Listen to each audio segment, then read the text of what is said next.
যদি এমন হয় উদ্বেগ, মানসিক চাপ, স্ট্রেসের প্রভাব পারসিস্টেন্টলি আপনার কাজের জায়গা, দৈনন্দিন জীবনে গুরুত্বপূর্ণ এফেক্ট আনছে, তাহলে কিন্তু it's a high time for seeking help from mental health professionals like psychiatrist, clinical psychologist.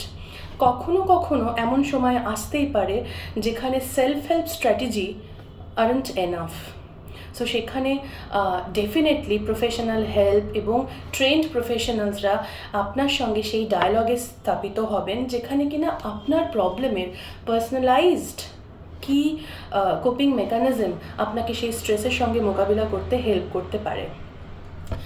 Mostly যেটা হয় যে ওই বিষয়টিকে বা ওই সমস্যার সোর্সটাকে আর কিভাবে, কোন অ্যাঙ্গেল দিয়ে দেখলে তার সঙ্গে যুঝবার ক্ষমতা বাড়তে পারে, সেই ধরনের ন্যারেটিভসের মধ্যে কিন্তু সাইকোথেরাপিতে আমরা যাই।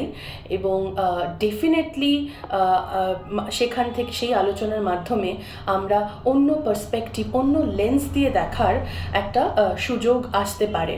সো এরকম সিচুয়েশন হলে যেখানে পারসিস্টেন্ট থেকে যাচ্ছে 1 সপ্তাহ, 2 সপ্তাহ এবং তার থেকেও বেশি, এবং গ্রসলি অ্যাফেক্টেড হচ্ছে আমার পারফরমেন্স, ডেফিনেটলি ওয়েট করবেন না। মানসিক স্বাস্থ্য নিয়ে যারা কাজ করেন তাদের সঙ্গে কথা বলুন। অ্যাসোসিয়েট সেলফ হেল্প স্ট্র্যাটেজি তো রইলই আপনার সামগ্রিক বেটারমেন্টের জন্য। Thank you so much. আরও যদি কোনো প্রশ্ন থাকে অবশ্যই কিন্তু করবেন।